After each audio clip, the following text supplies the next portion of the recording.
I was thinking today, as I was browsing through social media, and unfortunately I have to do that a lot because of my career choice. I hear and read all kinds of different stuff, and I was wondering what makes a person want to stop scrolling and comment and engage to try to share their viewpoint or their side of the story that they might be reading, that they're reading. And then it got me thinking further. I think if those that actually held back doing that until they were good at effectively communicating, there would be good change in the world. But both sides are horrible at communicating. I make videos, I put myself out there, I'm very vulnerable to people's opinion and thought, and I get that engagement a lot, and most of the time it's not an effective or productive engagement. You need to be able to express your thought without being on the attack, being on the offense. When I do my videos, I am not talking to anyone in specific. I'm sharing my thought, and I'm the one being actually vulnerable and ballsy enough to do so. And with that comes having to deal with those that want to have an opinion on what I'm sharing, which is how you start conversation, which is how you start change, which is important. But we really need to work on, as a collective, effective communication. And it is a rare gift, a rare skill. If you approached anything that you're passionately against with a soft, curious wonder of sincerity, why does this person think this way? Now, if you're following this person and you're liking this thread of news, then you enjoy hearing that side. You enjoy hearing about that person or band or whoever, fill in the blank. You care about them enough to want to follow their life or what they're doing, their stories, their posts. So we should also care about approaching them in a sense of wanting to understand and not immediately place judgment. Because I am wrong on so many occasions, or I just don't say everything that I'm thinking or know. Or I am right on a couple occasions. It's all three. Most of the time I just don't say everything that I actually know or think. I leave stuff out because I don't think, I better make sure I add that fine disclosure because someone will say, nah, I should, but I don't. So people will think because I didn't mention it that I must not think of that or agree with that. Or it is hard to share and be vulnerable and be the one that's out there. And I am always open and available for learning, and I do, and I appreciate that, the interactions when they happen. It's saddening, some of them that are just, you can feel the anger or disgust or just disappointment that they might have towards you on the other end, just because they didn't ask a question or a clarifying question, which are really important. We need to start asking clarifying questions. I think equity, when you're riding that fine line for so long, you sometimes will steer into the other side of the line where you're actually casting judgment and not being productive or helpful to the cause of equity and inclusion. Too many people cross that line and they are not allowing themselves to be corrected themselves to catch that. And throughout college, this is where you learn all this stuff. This is where it's engraved in you, the new concept that you bring with you after college. You learn about so much of that stuff. I love to see the passion and the focus of trying to call out the injustice as they see them, to try to change the systems that need it. But you can get so caught up in looking for these things that you are in turn actually looking to be offended. Where do you draw the line? What process do you have in place to catch your own bias? There's countless times I've been in a situation where I was actually judged wrongly, but they didn't look at it as that, and it was extremely offensive. But they looked at it as, oh, I'm glad I was wrong. Yeah, me too, but you still cast judgment. You don't get to not apply yourself to the rule. We all should be above reproach. We all should be correctable. We all should be careful how quick we are to call out things that need to change or things that are wrong. I am amazed at how adamant and absolute people are these days. They don't approach anything with humility or wonder or desire to learn something new or a desire to understand. That has died away. That's like a long lost art of etiquettes. That doesn't exist anymore. I'm around a lot of amazing people that are doing a lot of amazing things. I am a very oddball when it comes to what I support and see and value in the systems, as well as on the left and on the right. When it comes to political things, when it comes to beliefs in this country,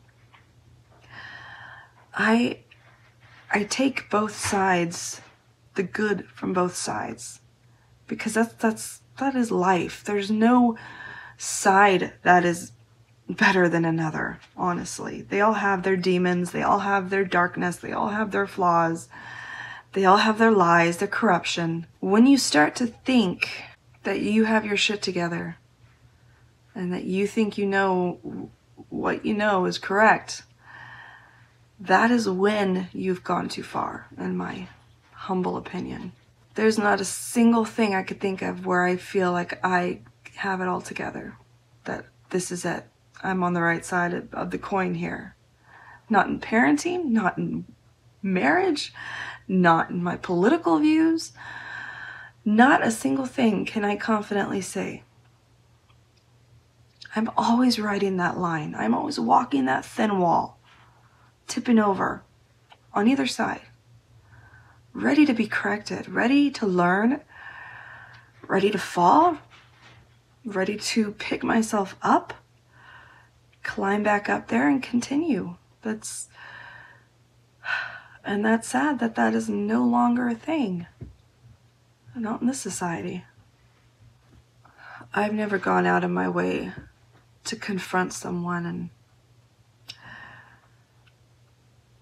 attack them or jump on them on something that they're believing or saying. I've never done that anytime recently at all, because I can't even remember.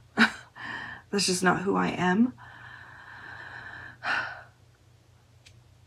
I don't unfollow the page, or I don't unfriend, I don't ungroup either.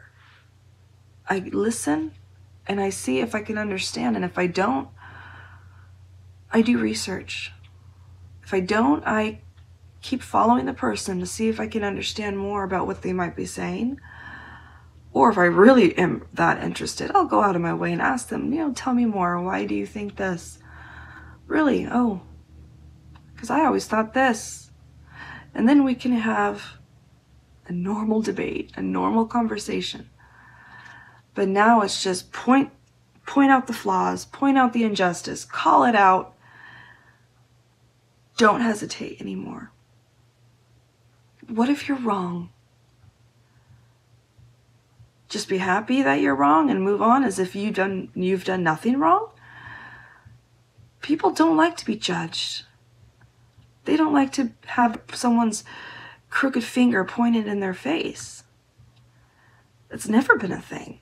But yet, why are so many surprised that there are so many who are being defensive? Because it's a natural pride that we have to not have someone who is equally imperfect blame us without even knowing us. It's a natural thing. But now we're supposed to just cater to that on various levels. You're not going to get people that way. You're not going to get people on your side to believe anything you have to say if that's how you do it. That's not how you force change. You can't force change. Change is in the voting booth, but it's also in our hearts. We are humans. Our future generations, the generations that so many see as blind or full of hate, they were raised by parents.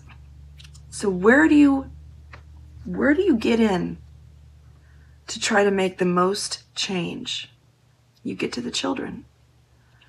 You get to the parents. You get to that upbringing, that vulnerable mindset. And a lot of people are figuring that out.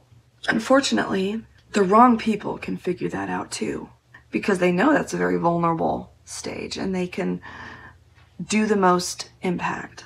And that is either good or bad. One thing I love when it comes to the work trying to be done to change the world and make it better, and this man knows exactly how to do it, and that's Tony Evans. He's a pastor in Texas who is phenomenal. He started a movement where he would go into the schools and he would try to get into, for the children, the black neighborhoods, the underserved neighborhoods. He knows that that's the center of where you can make a change. It starts there. It starts at home. And he is doing an amazing job. That is what I support and believe in 100%. The way people are trying to fix things now is just making people defensive and more angry. You don't tell people what to do. You don't blame them. You don't throw stones. You don't show hatred to the side that you're saying is full of hate. So many of us are not checking ourselves. Where's the accountability? Where is the checking of the system that we're trying to put in place to replace the corrupted system? I am full of imperfection. I have done my fair share of horrible things, and I look back and I couldn't even believe why I would do something like that. We are human, and we are naturally built in with sin and that high probability of doing wrong. However you want to look at it, it's there. Whether you want to deny it or not, it's there. That's what we need to change. And you really think the tactics going on right now is what's going to change that? I have 3 children that I'm raising in a very tough time where America is trying to find their morals, define what those morals are. It couldn't be at a worse time to raise kids. But it is also the most important job I have, because that is the future of society. It's not in our Facebook battles. It's not in our media debates. Go to where the most vulnerable are to make the biggest change. But you also need to go as one who is vulnerable yourself.